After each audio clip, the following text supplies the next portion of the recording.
in these sessions.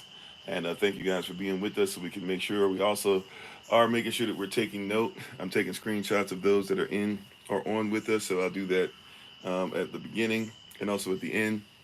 I'll go ahead and call out some names at the beginning. And if you don't hear your name, feel free to let me know so we make sure that we're keeping track of you and writing things out. So when I submit this later on, we make sure everybody's on together. Okay, all right, I see. So got Brother Gordon, Sister Snat, Cole, Minister Akita, Sister Carla, Brother Darius, Sister Deborah, Sister Shima, um, Brother Dwayne, Sister Beck, Brother Rodney, Sister Mignon, Minister Raj, Sister Renee, Brother Javon. Uh, I'm gonna say it wrong. I don't know what I'm gonna say it. I don't know why I'm Shatha. I feel like it has two A's, but I see one A, so I apologize.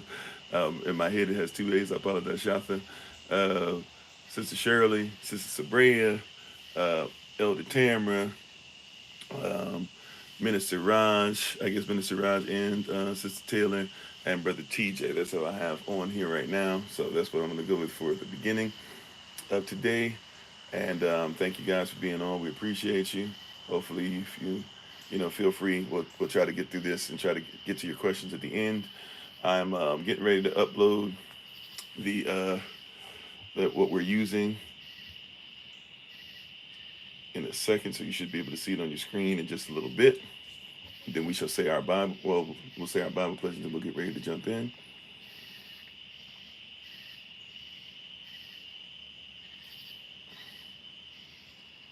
Actually, we should be able to put it up on the screen pretty easily. Alrighty. And shalom to everybody. Peace.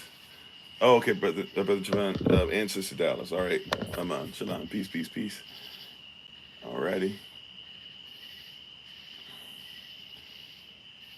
You can't hear now, or you can hear now? Can everybody hear? Yes, no, maybe so. Before we get that started, before we put the stuff up on the screen, do our Bible pledge. Can everybody hear? Yes, no, maybe so. Yes, okay. Thank you. Uh-oh. Alrighty. Yes, yes, yes. Okay. All right. Cool, cool, cool. All right. So we'll go ahead and get ready to say our Bible pledge together. You can just repeat after me. This is my Bible. This is my sword. In this will I trust. For Yahshua is Lord. No sword of God shall ever be heard. For this is my Bible. And this is Yah's word. Ad Sham Yechavach. Aman, which in Yahweh Shem, his name is authority, let it be done unto us. You may be seated to go back to what you're doing in the presence of the Most High Yah. Thank you so much for joining us for the pledge. And thank you for being on this evening. So we'll go ahead and share our screen real quick, and then we'll go ahead and get into tonight. Let's see.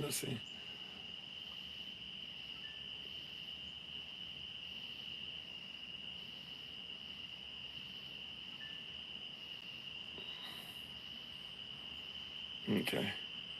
Let's see. Can everybody see starting at number 11? You should be able to see on your screen number 11. I think everybody should. So we're going to go ahead and start and get into this for tonight. Um, so question we have for, or the point we have for 11 is how we build meaningful, or how can we build meaningful relationships, right? How are we going to go about building meaningful relationships? I still have the wrong sheet up. I still have the sheet with the with the corrections on it. Well, anyways, it should be all right. I apologize. We'll make sure we get those corrections in order. But how can we build meaningful relationships? So what our goal is here, our bullet points for number 11, is we're going to do so by region. We're going to use some tools. We have some things at our disposal. We have regions that we can go by. We have ministerial staff. We're going to make sure that we are careful with the whole dating thing and stuff like that in-house, making sure that we keep proper brotherly and sisterly relationships together, and brother to brother and sister relationships. If we just got to be honest nowadays with that too. But we'll make sure that we have those things in order. And then, of course, we'll make sure that we have some classes on marriage to be able to do that. So there's even more ways. We're going to talk about the children tonight as well. So we'll have stuff for the children. But long story short, When we're trying to build meaningful relationships here at SOC, our goal is to make sure that, once again, for us, this is not just virtual, it is reality. So we are going to, the goal is to come together, nation build, at some point make sure that we have at least, at first, of course, one place that can kind of be used as homesteading / places for events, places for food, or place for food, etc., but ultimately have multiple places. And in the meantime, or even during it, to make sure that we uphold regions. So in case you're not aware, there are several regions at SOC. There's the Northeast region. The Northeast region, if we were to go through that, the Northeast region basically is, simply put, if we were to go through that, the Northeast region is dealing with, uh, basically everything from Maine down to Northern Virginia, and then everything east of Ohio. So basically, all the places you can think of: Maine, Vermont, New Hampshire, Delaware, Rhode Island, Massachusetts, New York, Pennsylvania, West Virginia, Northern Virginia, not all of Virginia, but Northern Virginia, Washington, D.C., Maryland. I've skipped something in there, but all the places in there. Um, that's the Northeast region. Okay. And each Northeast region has a minister on staff that is going to look over the region. For some of them right now, I am over multiple, but so we have the Northeast region. Minister Akita is actually going to be slowly but surely be given some more, um, some more, not only authority, but some more things that she can be held accountable for, right? And she'll be helping up with the Northeast region some down the road. So we'll be teaming up for that, and making sure that we're dealing with phone calls and stuff, so you can call myself or her. I'm gonna have to add her and Minister Raj actually to the places, and make sure that you guys have their information to get in touch with them. Um, but we'll have them in place, or sorry, myself and her in the region as well. Prayerfully, at some point, Minister Jenny's been going through some stuff for a little while now, but prayerfully she'll be able to come back into the fold, all the way. She's with us, but she's dealing with some things, getting some things back in order in her personal life. So prayerfully she'll be able to join us in that region as well. We have we have then what we call the Southern Virginia area, which is kind of an area to itself, and the ministers on staff that are there. We're really mostly Minister Morrell right now is pretty much in a position to where he reaches out to the brothers, as well as tries to keep in touch with persons that are there. We have the Carolinas, which is North Carolina and South Carolina. The Carolinas, and that is Minister Yasav and Minister Elisheva. Um, and everybody who's there. We have the Georgia region.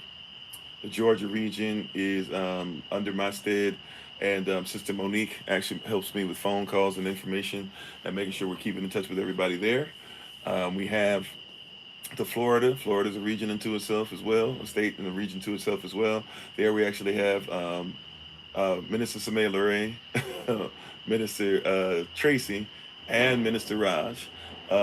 Sister Taylor will be helping us with making phone calls. We have a little bit of help from time to time with from Sister Austro when she's able, even though she still helps in many different ways, besides just with that region. And so, and we'll be having a meeting with these persons I'm mentioning soon. We're going to try and put something together. I think we said Monday, right? Monday at 7 p.m. New York time is the goal, to try and have a meeting with everybody, and our secretary, and probably we're going to add the ministerial staff as a whole in there. Just make sure everybody kind of gets the same info. If we keep on going down, I know we're coming out the States for a second, but if we keep on going down, we have the Caribbean as well, which we have kind of taken our foot off the gas a little bit in that, but we still have different persons who are at least SOC adjacent in there as well. So, so we'll have you guys on, to be able to join us there. We are also looking at, well, we have England across the pond. I might even eventually at some point, looks like we might have somebody that will actually be in charge of that over there at some point. And we're looking at even doing some partnership with some persons over there, but we'll be very careful with that and selective, and make sure that we're all believing in the same thing and going the same direction. But we do have family over there in England, and right now I'm doing most of the stuff over there with them. Um, and sometimes they're even on some of our stuff, if you notice from time to time. Let's see. We have then, if we go back into the states, we have something what we call the Central North region. That includes all of Canada. So all of Canada is in, even though I know Canada stretches across like we do, but we include all of Canada in the Central North region, and that's with Minister, sorry, excuse me, Elder Tamara and Elder Anais, and Brother Alton. Hopefully, we'll be able to come back fully, but he helps us with phone calls. Sister Mignon's going to help us and stuff as well. Um, and when we have that together, we include, what is that? North Dakota, South Dakota, Wisconsin, Illinois, Michigan.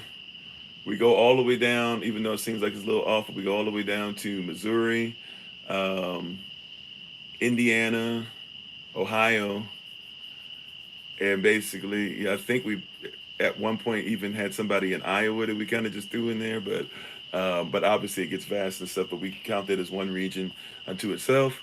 If we go south, staying in the center of the United States of America, we count Oklahoma and Texas as one region, including we also have membership in Mexico, so all of them are included as one place, as one region. Myself and prayerfully, eventually Minister Bertram's going through some healing, but prayerfully he'll be back and ready to go soon too. But right now I'm the main minister dealing with that region, and Sister Shima helps us with phone calls and stuff in that area and stuff as well. She's very diligent, very diligent as well in that area, and so we're looking forward to seeing you guys there too soon in September again, and getting stuff on the move with the meetups, and then basically everything else in the United States of America that is West, we just call it SOC West. So we have quite a few persons in little splotches here or there. We do have a lot of persons that are close, like in San Fran, not too far down the road, I forget what the city's called, but a little further down in San Fran. I think we got a little bit of Oakland. We definitely have some Oakland connection, although we wouldn't officially call them SOC, but persons that work with us there. Even some of the clothing that you see me wear, they've been gifted and made from there. Um, we have persons, a few of us in Nevada, in Las Vegas together, and at one point they were doing really well with the Bible study, so they were meeting up very regularly. We have some persons in Arizona still, and I think we still have some persons in Oregon, and we have two persons near each other, like near Seattle and Washington.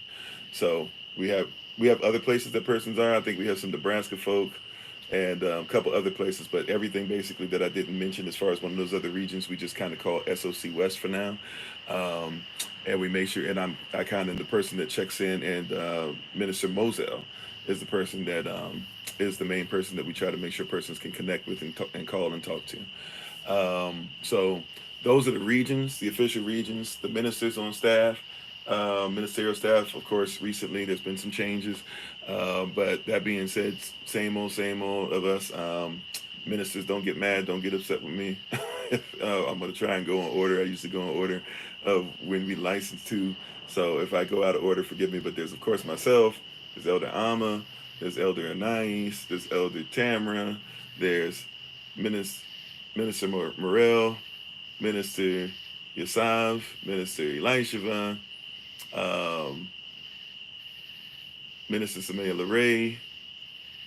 I'm sorry, I got to go in order. Minister Samaya Larray.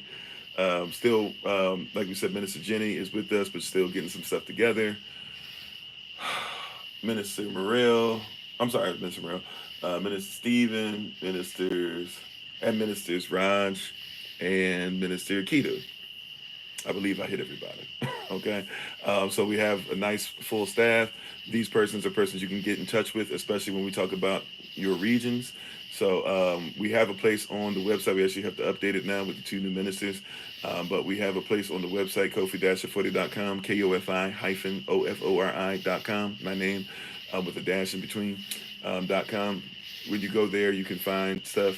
We're also working on finishing up the Servants of Christ portion of the page. So not everything's attached to the kofi-ofori.com part, but for right now you can just still go there and you can still get information on ministerial staff. Also too, different ministerial staff has different things to help to connect, including like Minister Elisheva every first Wednesday of every month does When Life Happens at 5:30 p.m. New York time to help persons that are going through grief and different things. You have Elder Select Anais that has YouTube channel. podcasts, does business courses, does classes, and of course does a great job of teaching and preaching for us. You have Elder Tamara, who has her stuff on TikTok and YouTube and Facebook and other places as well. I mean, I could go through all of our accolades. Minister Elisha also has some other stuff that she does. Minister Samaya LeRae, of course, teaching and picking up on things that I know we're actually supposed to work together on some stuff. So she'll have to forgive me, but I know we're supposed to be making sure that we get better together at making sure that she can kind of start getting some things out there. Minister Jenny has some books and some things. We all have a lot of great things going on. So if I skipped somebody or forgot somebody in that, please forgive me. That's the daunting task of having so much greatness around that sometimes it can skip your mind as far as what persons are doing and where they are. But we love and appreciate everybody for what they're doing. Minister Morrell doing great things just with his job for all those cities in North Carolina that were messed up during the flood, all these different things. So we have a lot going on. We have books and stuff as well that persons have written, including myself, including my wife. We still have classes and stuff. I didn't put that in there, but classes and things. But as far as us coming together as a community, we have obviously great ministerial staff. We have regions. Our goal is to make sure that whether I'm there or not, whether Elder Amma is there or not, sometimes even whether the ministers are able to make every single one or not, is to make sure we start coming together on a regular basis, right? So we took a year off of the extensive travel that we're in the midst of doing again this year, last year, because we had some personal stuff we had to take care of. But our goal is to make sure that we're trying to meet together as often as possible, to make sure that everybody's coming together as often as possible, to make sure that everybody's gleaning from each other, that we can call each other, that we can talk, that we can have serious conversation, et cetera, right? So those are the things that we're looking towards. Okay, Sister Dana, or I'll try to pray for you before we close tonight. So we have all those different things going on, and we have a lot of different gifts and talents and things of that nature.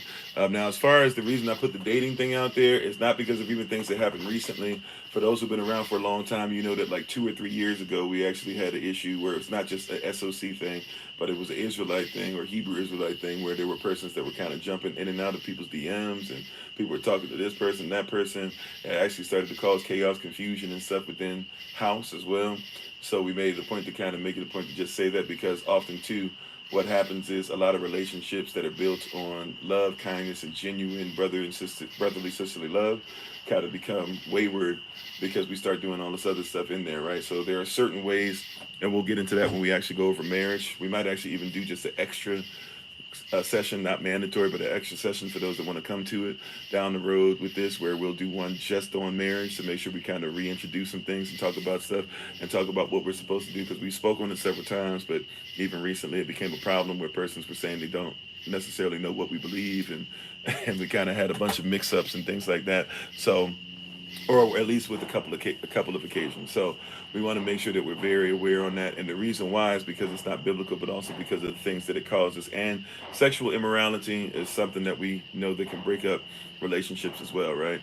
That doesn't necessarily mean that it's limited only to dating. Of course, there can be things like, pornography or things of, many different natures of the things that can come in and take place. But as far as things we can take place, we want to make sure that we're very clear that we're trying our best to set an atmosphere to where brotherly, sisterly lanes, if you will, are ran in and adhered to properly at all times. And what was the last one? I'm sorry, let me pull the screen back up. And the last bullet point for us was, hold on. Oh, okay. We just talked about it. Classes on marriage. All right. So that's number 11. I'm gonna speed up a little bit, like I kept saying I was gonna do last time. It ended up not doing fast enough, but we'll speed up a little bit to make sure we have stuff together. Number 12. How can you help us with support and care of one another? How can we help each other with support and care of one another? All right. First question we have is, what gifts? What gifts do you have? What gifts do you have, right? Um, Gifts are important. How can we see them? The gift makes room, and also developing the gift and knowing who has what gift allows us to be able to make sure that we can have further conversation and better conversation and comprehend fully who can help in what area, right? So, what gifts do you have? What do you bring to the table? What's something that you do? What's something that you did before the foundation of the world, etc. Right? What gifts do you have? The next bullet point: would you like to help in an area? If there's an area you see that we need help in, or there's something that you do, let somebody know. Let the ministerial staff know. Let the secretary know. Let my wife know. Let myself know. And even if I know, once again, this is where I need help too, we're trying to make sure that we put these things in order as far as chain of command and all this, because I'm only one person, and even if I write everything down, which I'm getting better at making sure everything's notated somewhere, I'm still just one person, right? So if there's somebody who comes and they say, hey, let's say Minister Smaila Ray or Minister Tracy or Minister Raj, they hear from, I don't know, somebody in the region. They hear from Sister Sage, and Sister Sage says this is what's going on with me, et cetera, et cetera. Or I have a gift I'd like to be able to use for this, and they come to the ministerial staff. The ministerial staff might be able to just use it in that area. And if it's something that they want to make sure that they run by me real quick, they run it by me. Sure, no problem, cool. If it's something that you guys feel you need me to be a part of, or to help to develop, or to make sure that we're doing it the way that SOC or that really Yah would like us to do. We can make sure that we have that conversation. But there's many different ways, and us coming together as a family kind of helps with those things and seeing what can be helped in what area. Once again, the goal is not that I have to be involved with every single little thing, although obviously everything kind of comes across my desk. But the goal is to make sure that we're functioning as a family correctly. And encouragement of communication, like we do all the time. Hey, shout out. Hey, on the shout outs, by the way, when you guys do them, I know we don't routinely, or a lot of us, the longer we've been part of it, we kind of don't do the shout out as much as we used to. But when you do the shout out, or when you see the shout out, when you see the stuff up, pay attention to the persons that are in your region. Even if you're already a member, or pay attention to somebody who's kind of new and they put their stuff out there. Even if I don't get to them right away, or somebody on staff doesn't get to them right away, you might be able to send them a DM and just say, hey, I'm part of SOC, saw that you're from such and such. I'm in the area, praying for you and stuff. If you feel comfortable with it, of course, it's not your responsibility per se, but we're trying to, communicate and let persons know from the beginning, like, we're okay with talking. This is not just a thing where we show up for a service or show up for a lesson and then nobody speaks, for the next until the next time or the next week or whatever. But no, we're trying to develop long lasting relationships that help us and help everybody together. All right. Number 13, positions in the chain of command. All right. So number one up top is pastor and wife. Whether that pastor is Pastor Kofi or down the road that becomes somebody else, the role of pastor and wife, or possibly even, who knows, if Holy Spirit turns it into pastor and husband or whatever. Now that's something that we would talk about slightly differently, because the husband still should be the head of his house and the head of the wife. That being said, right, pastor and wife would come first, especially nowadays. Myself and Elder Amo, we two are one, and as one goes, so does the other. So obviously I am the pastor, but that being said, my wife is by my side. She's not in front of me. She's not behind me. She's not underneath me. She's not above me, but she's by my side, and we work together as one. This is biblical principle going to 1 Timothy chapter 3. That tells us, if a man desires the office of a pastor, of a helot, he desires an ataba, an excellent work.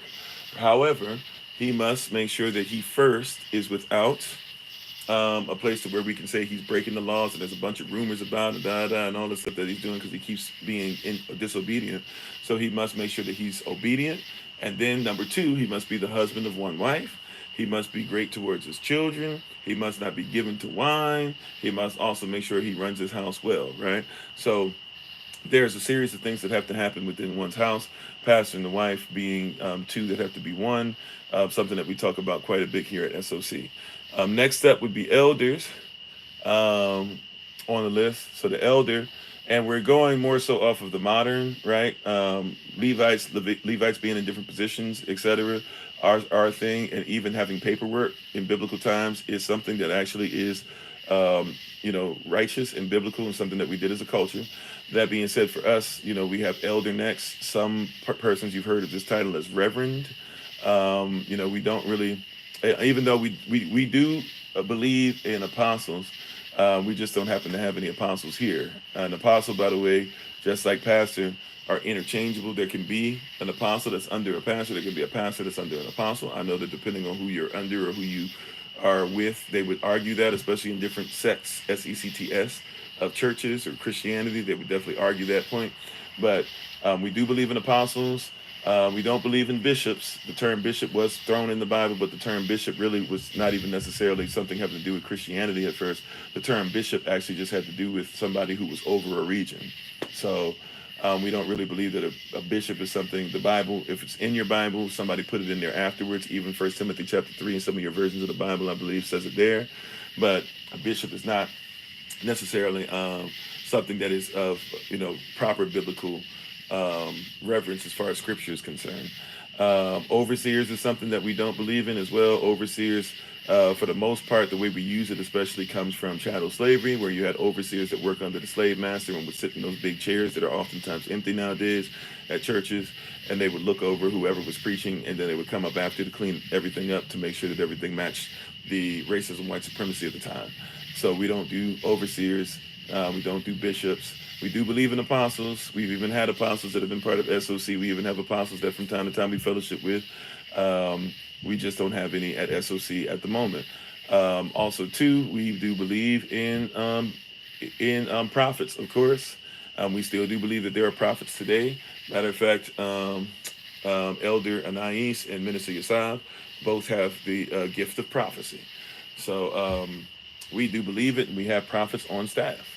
All right, and we believe that persons can prophesy and should not prophesy, right? But elders are ordained, and the ministers on staff who are up next, they are licensed. So all of us, by the way, don't lose our status just because we go up, right? So if I'm a minister, right, as a minister, I'm still a minister, okay? I'm still a minister. I'm still an elder. I also happen to be a pastor. Right?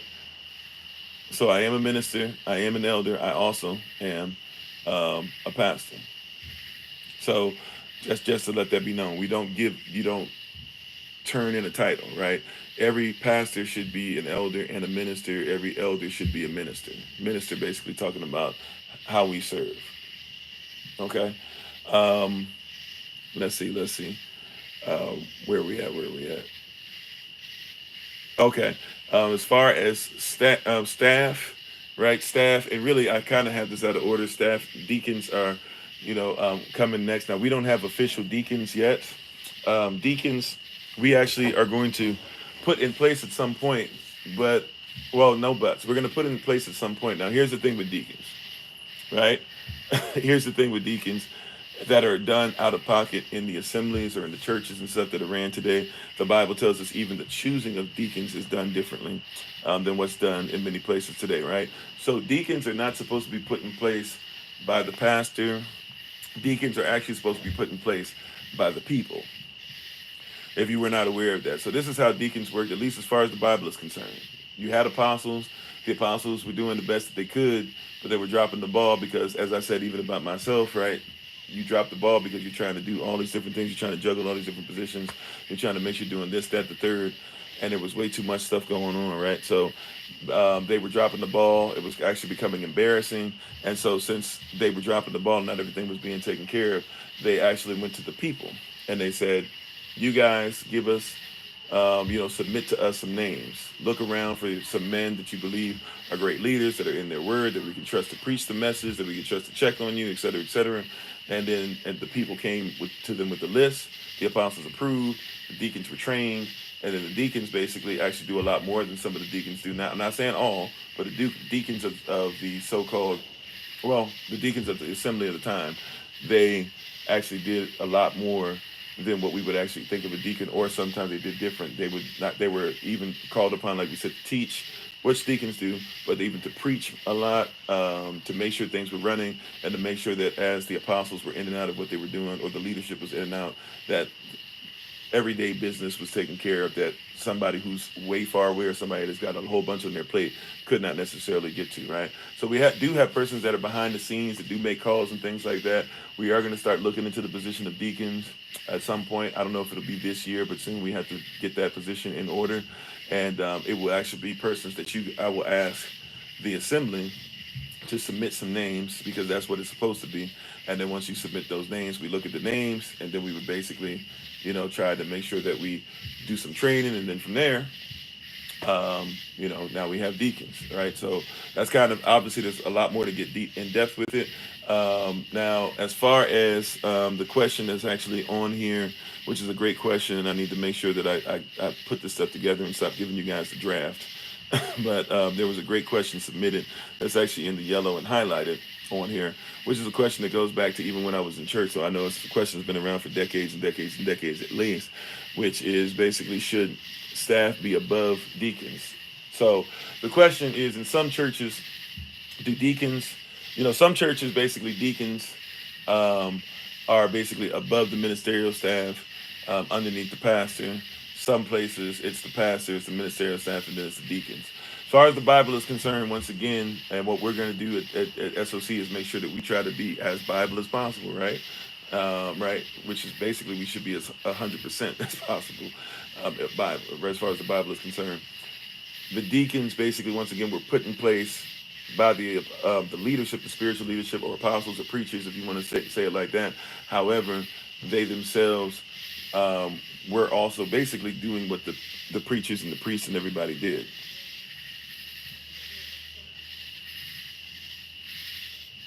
Oh, okay.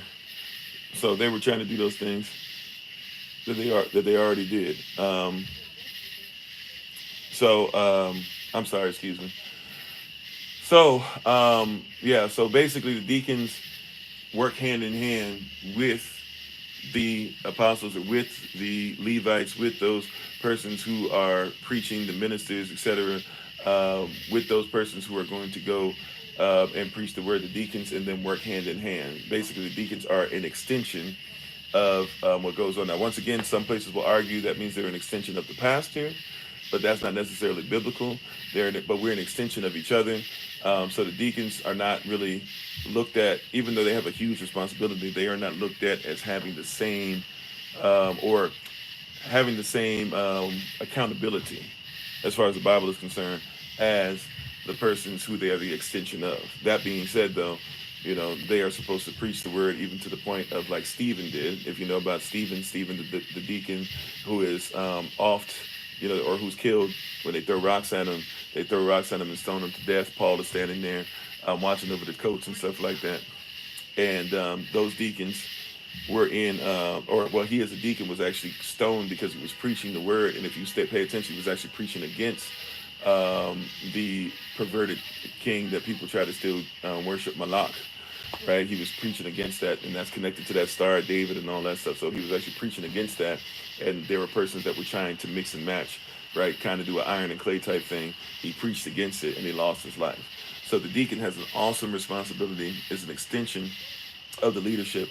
That being said, it's like if I am an ambassador, right? I'm an ambassador of Yah, and so even though Yah's not physically there, let's say at a wedding, Yah might not physically be there, but I am supposed to be there in his stead, even though he's supposed to flow through me, right? But I'm there in his stead. So if I'm there in his stead, right, then it means that even though I'm not Yah, I have an awesome authority, and I need to take it seriously as if Yah was there, or as if he's using me as a vessel to pour his will out upon his people. Well, same thing for a deacon, right? The deacon might not be the pastor, the deacon might not be the priest, he might not be the minister, the elder, etc. However, the deacon has an awesome authority. He's the extension, right, of the will of Yah through the leadership, through the leader, through the pastor, and even through the ministerial staff. And so there are certain things the ministerial staff or the pastor might not be able to get to, but you have a deacon for that. And the deacons might even be given more assignments. Like for us, we'll probably be closer to some of the more traditional things we think of as deacons, as far as they'll probably definitely be given certain names and be like, hey, these are your people. We need you to make sure you're checking on them. Hey, please make sure that you're coming to certain meetings. Make sure that if anybody's at certain things, we need to make sure at least there's one or two deacons that are there, whether physically or virtually. We might make that something that we try to do. have a hand down the road and making sure that they're looking at things financially, possibly, because they'll have to look at least the finances of others and stuff like that in the congregation. So the deacon is the extension. So when we do the training for that eventually down the road, we'll have to write up some stuff specifically for that. But when we start doing the training, obviously those who are going to be in that position, they'll have more, they'll be given more, communication concerning those things. Right, and then those who help behind the scenes, as far as phone calls, different things that you do, teaching, things that you're writing for the children, things that you make, things that are going on for different things that we're doing. We have these persons as well, and so we have a chain of command. So and I'll try to be real brief with this and then move on. But basically, let's say we have a serious issue. There are ministers and there are elders that are connected to different regions. There's also persons that call up persons for their regions. So you might want to check in. So like if you're in Houston, Dallas, Fort Worth, Grand Prairie, all these different places in that area of Texas, and Oklahoma, Mexico, and Sister Shima is calling or texting or sending stuff out in the group text, you might want to make sure you respond, because she's representing, even though she's behind the scenes, she's representing stuff that might be for the minister in the area, right? Whether it's myself or Minister Bertram, you might want to make sure that you contact her back or in the Carolinas, if Minister Yasab and Minister Elisha, they're calling out and being diligent and having text messages and stuff. That's in the same manner that you might respond to me, you might want to respond to them. And I know IB's the pastor, but they are an extension, right? Down the road, the deacons, same thing. But we want to make sure, and there would be certain things that deacons and the ministers and the elders are trained specifically to do, and they can go ahead and handle. If it's something that goes above them, or even if it's something that you don't feel comfortable when you say you want it to come to myself or somebody who's just in a different place or whatever the case might be, you can do those things. Also, too, I'm kind of glossing over one. I didn't even put her in there. I apologize. We also have our secretary as well. So secretary right now, even though she does help out for some of the stuff with ministerial staff, she's mostly, Sister Renee is mostly helping myself and helping Elder Alma, right? So if you need to get in contact with me, or there's something that I'm missing, or you're like, hey, there's certain things that we know Pastor Kofi does, can you just make sure he's aware it needs to get done? It's okay to go through her. If you text me and everything, I love everybody. It's one of the blessings, once again, and so-called, I won't call it a curse, it's one of the blessings that also makes it difficult with the charge when we grow, right? So as we grow, it's difficult for me to catch everything or even just be faithful. Even if I'm writing everything down, I'm just one human being. I can easily miss something or get something else gets my attention, or there's an emergency. Like today had a family emergency, and so it threw a whole bunch of stuff off. I pretty much got everything done except for one class. That being said, still, there are things that we need to be aware of and be ready for, right? So Sister Renee, her email is soc.secretary082@gmail.com. So you can email her, or and if you need her number, I don't have it on top of my head. If she wants to put in the chat, or if somebody has to put in the chat, they can. But you can also, and I mean her work number, by the way, just in case. I don't think anybody has the real, but if you have her SOC secretary number, you can feel free to text her or call her through that as well. But the goal is to make sure that certain things are in place. Also, too, Sister Renee being the secretary or the ministerial staff, they also should know certain things as far as chain of command, even before it gets to me, or even sometimes the opposite way before it gets to you, because they have to be aware. So, if we make changes, or if we say, here's the link for this, or this is what we're doing tomorrow, or this is what we're going to do on Zoom, etc., they will have that information almost always before you do. Just because if for some reason, like what happened with one of our meetings today, I think for the ministerial training or / meeting, I didn't see right away that somebody had put in there, what's the link for it, because, I just was going to the Google Calendar invite and I was kind of all over the place. So Sister Renee, seeing that in there, she's able to just go ahead, give the link real quick, and we got it, right? But same thing with the ministerial staff, right? You might be like, what's the link? Well, if you are in the Northeast region, and let's say down the road, right now it's me, but down the road, Minister Akita is helping out, you can just contact her. Be like, hey, Minister Akita, what's the link? Or Minister Akita, what time is it? Or Minister Akita, I might need help. You said, what's her email? Once again, is SOC, as in Servants of Christ, SOC, .. secretary 082 at gmail.com. It should be in the chat now, right? So SOC period secretary 082 at gmail.com. And you should be able to reach her there. Okay? Okay, she just put her phone number in there. Okay? So if you need to text her, I'm not sure what her calling hours are, so right now you might want to text her. Well, okay, I know what mine are that I use with her, but I'm not sure what her overall text is. So we'll get that stuff to you guys at some point down the road, because she is volunteering her time, and we appreciate her very much. All right, number 14. Let's go to number 14 real quick. Number 14, how leaders should conduct themselves. How leaders should conduct themselves. This is, I'm going to say this quickly, but there's so much in this. Priests and prophets, right? Priests and prophets. First of all, I put it that way because there's a saying that says that the man should be the priest and prophet of his own home, right? Or a pastor even, some people say, but the priest and prophet of his own home. So as leaders of our home, but even leaders of organizations, priests and prophets, and even going back to times of old, we know that the priests and that the prophets are the embodiment, or we won't say that, sorry, excuse me, bad word. Not the embodiment, the representation of the Most High Yah, right? So we want to make sure that priests and prophets are together. They are his mouthpiece. A prophet literally means that I'm the mouthpiece of Yah. So if I as a prophet am not saying his word, then I can't be a prophet, because the prophet only serves as somebody to take the word of Yah, make sure it's amplified in your hearing, in your space.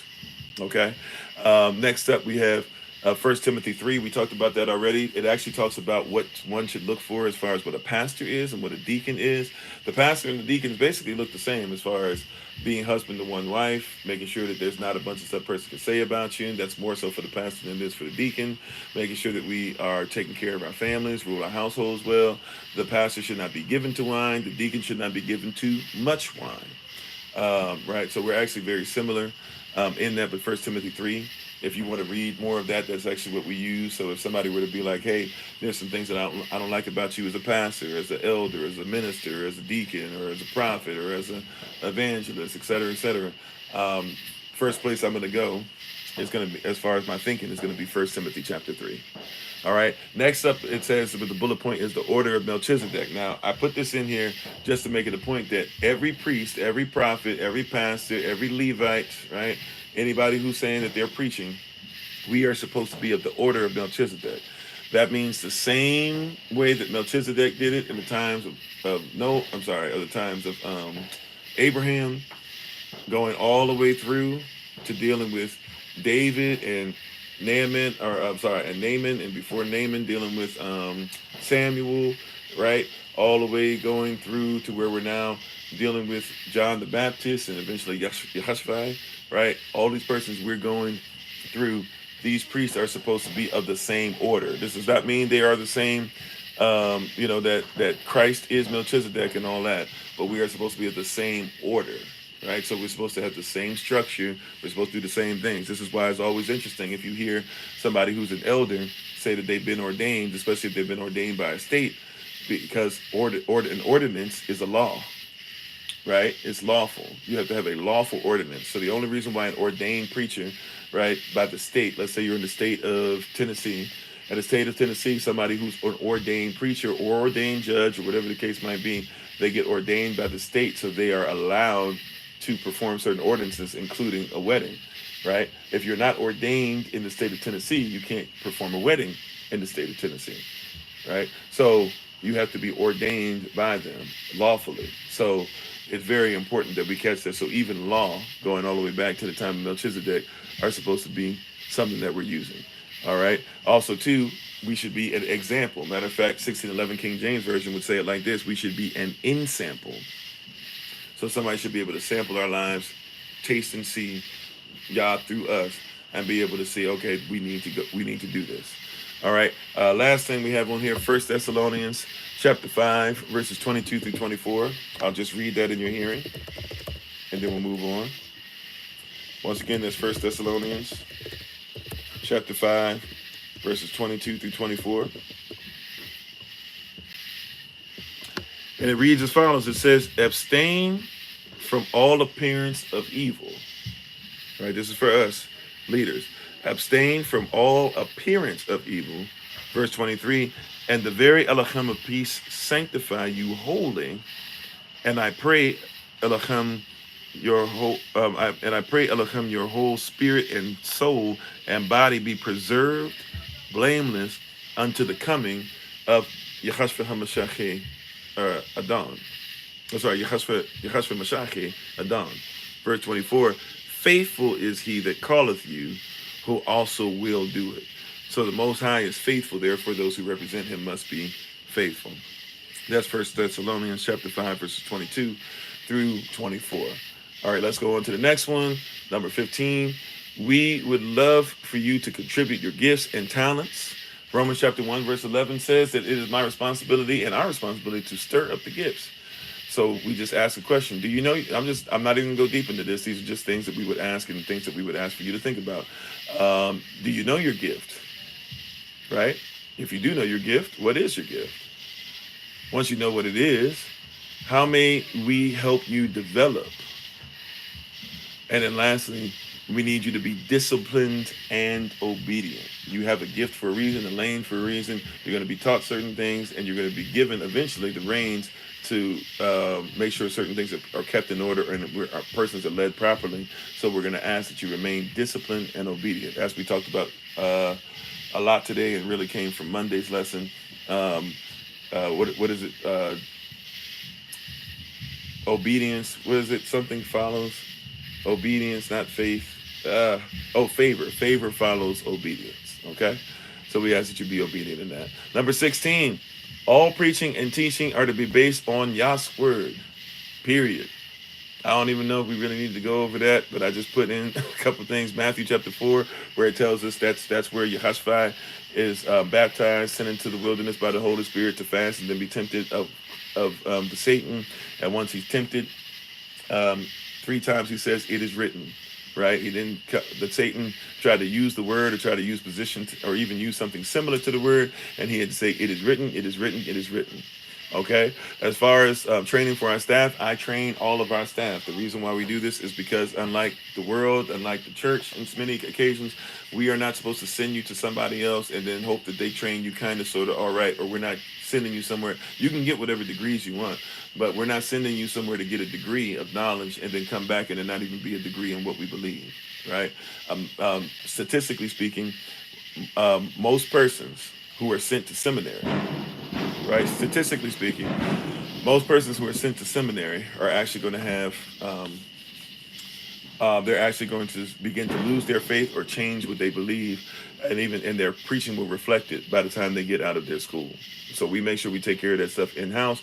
Therefore, if somebody starts preaching and teaching something else, and somebody comes back to me and says, "Hey, did you teach or did you license so-and-so?" and they're teaching something different, I say, well, we license them to teach this, right? I teach this specific thing to all of our staff. If they teach anything outside of what we teach or what I say or what Yah says, right, what the Bible says and what we believe the Bible to say, then even though we have license, then we would have to say they're not doing what they're licensed to do, right? And if somebody is ordained, we basically are saying we trusted this person without us having to look over their shoulder at all.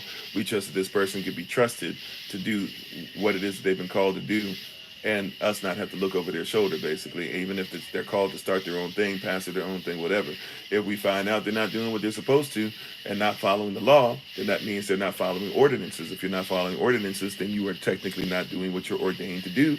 Therefore, even though we ordained you on paper, if you're not doing what you do on paper, then we would have to say, well, we can't verify you're being ordained anymore because you don't follow what it is you were ordained to do. Just like if somebody's licensed, they don't do what they're licensed to do, we can't just support your license anymore because you're not doing what you're licensed to do. So that's why one of the reasons I teach specifically, to make sure that things are taught, kept in order, etc. And we are running out of time. Let's see, last one. Anything that is not of the word of Yahweh has the right to be challenged. That's why we even have Q&A. If you feel like something's not the word, if you have a question, comment, or concern, we try to open that up. I think we do very well with that, but we want to make that clear. Number 17, let's skip ahead. Every minister on our staff has to be trained through our leadership. So basically, it's kind of saying the same thing, but just to put these bullet points out, your call to preach should be spoken of with Pastor Kofi or ministerial staff. All licensing comes through myself comes through the pastor of SOC. All ordaining comes through myself or the pastor of SOC. Pretty clear cut. Number 18, praise and worship, right? We encourage praise and worship. We have no problem with so-called praise and worship, with music and stuff like that, right? So there are some persons who are like, we love it, we honor it, we're trying to put some stuff together. Actually, it must be based off of the word of Yahweh. That's our only thing. So if it's not based on the word, we're going to hold accountable, because praise and worship, somebody singing something to us, is not the same level, but it's pretty close to somebody preaching it to us, right? And all ordaining, I'm sorry, and the last bullet point for that, if you are interested in using your gift, let me know. All right. Number 19, shared values that serve a variety of persons. So bullet points, we comprehend and understand that we are all individuals with individual pasts. No individual is greater than the. And I put that first part on there. Just to make it clear that we all have passed, right? We all have sinned and fallen short of the glory of Allah. Come as you are. We're just hoping that we can help you to not have to remain in sin. No individual is greater than the society. So, including myself, nobody is greater than SOC. Nobody is greater than the word. Nobody is greater than the kingdom, etc. Right? No individual is greater than SOC. All right. Next bullet point, no society is greater than the individual. So we know that SOC is not necessarily something that means that our greatness comes from being interwoven into each other, having an interdependent relationship. Our goal is to be inclusive to all of those under the law. So inclusive to what? To all of those under the law. I did not say inclusive to only persons who have locks, inclusive to only persons that are Negro. And Negro, by the way, means that it doesn't include the so-called African and stuff like that, or the so-called Greek, the so-called Samaritan, the so-called Esau, the so-called Jew, the so-called blah blah, right? Or Jewish person, that anybody who's under the law, graft-in or otherwise, because that's what the goal is for us to talk, even to those who are graft-in, right? Anybody who is under the law, our goal is to be inclusive with. Grafting in does not mean allowing any and all things in. So we are not supposed to allow. Last bullet point for this, we're not just allowing anybody to come in and be like, oh yeah, you guys are talking about grafting. Well, I'm grafting and I came and I did this, but there's this belief I have, and I'm gonna just go ahead and do that, or I'm gonna teach the children this, or when I preach. We've had problems with that way in the past. I'm not even talking about recently. I'm talking about in the past, where we've had persons who have came and know that we don't teach or preach Christmas, but then the person will slide in like, oh yeah, well, I'm probably gonna spend time with my family for Christmas, and I think it's okay if you guys do. No, we had to cut that short, or the person in a sense kind of had it to where people kind of started questioning it there, right? Which we have a right to do if somebody's out of pocket with the word. But that being said, right, we make it a point that Yah's word and what Yah's word said prevails, right? And so we don't just allow, just because somebody's being grafted in, you can't be grafted in if you're saying that I still want to be part of the world. You leave the world, you're put into the womb of Israel, you go through the gestational period, you come out born again. Once you're born again, you start to be fed the sincere milk. Number 20, last one for the night, how we will help our children to grow. Number 1, up here, there's many different ways, but we just have a few.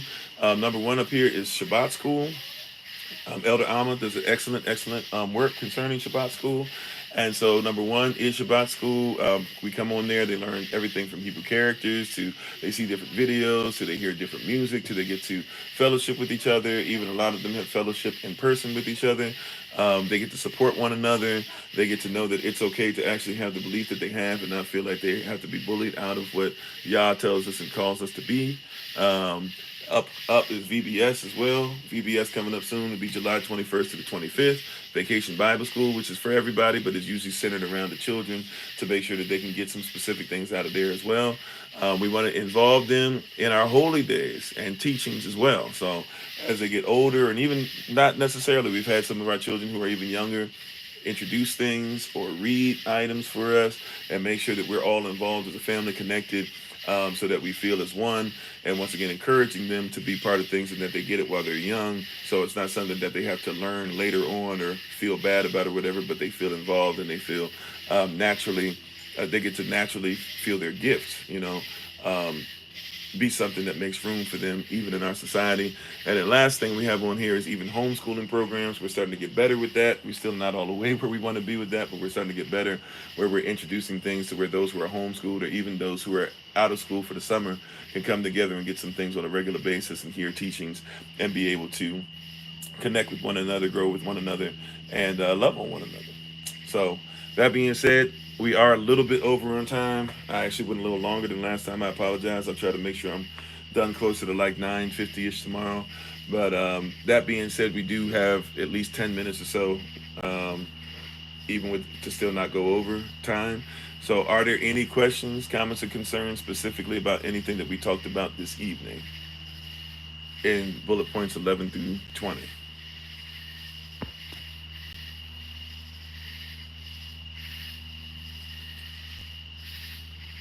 If there are none, that's great. But I'm going to ask just to double check before we go ahead and take our leave and we pray for Sister Dinah, Sister Monica. I'm going to ask one more again just to make sure. Are there any questions, comments, or concerns regarding class, the numbers 11 through 20 that we went over this evening? All right, so I'm going to take that. Oh, sure.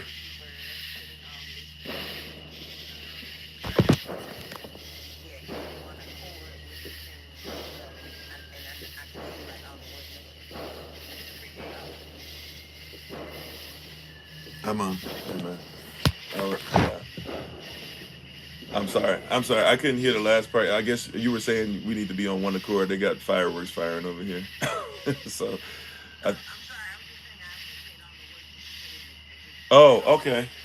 Thank you. Ta-da. Ta-da. I appreciate y'all and all the stuff that you guys and even looking over and stuff. And we still got some stuff to make it even better. But we praise y'all and thank you guys for being on. So if there be nothing else, we're going to leave that here. We'll be on tomorrow. And what I will attempt to do, well, I won't. Okay, well, we'll try to make sure we have these recorded. We'll try to start doing these makeup for the session. I can't promise tomorrow because we're supposed to be on the road. So we'll try to figure that out. But tomorrow we'll be back in the evening for it. And we thank you, everybody. Love y'all to life. Not going to hold you any longer. We give our honor and praise to the Most High. We give our praise and honor to him for my wife, the Honorable Amma. Love y'all to life. Let's go ahead and make things happen and make that, as we talked about today, the dream is great. The interpretation is great. Now comes the manifestation. So love y'all to life. You all keep doing great things, big things. And we're going to keep pleasing the Most High together. And I promise you I'm going to do everything in my power. That's physically possible, humanly possible, spiritually possible, emotionally possible, etc. to do what I'm supposed to do. So pray for me. I'll pray for you. Let's support each other and let's see this thing manifest. I shall talk to you guys ASAP, prayerfully tomorrow. So you guys take care. Do great things. As always, remember that you are loved. You're necessary. You're majestic. You're fearfully and wonderfully made. And you, which is all of us working together, will be the reason why people who are in this system no longer have to be of it. Shalom, family. Take care. Prayerfully, we'll see you tomorrow. Peace.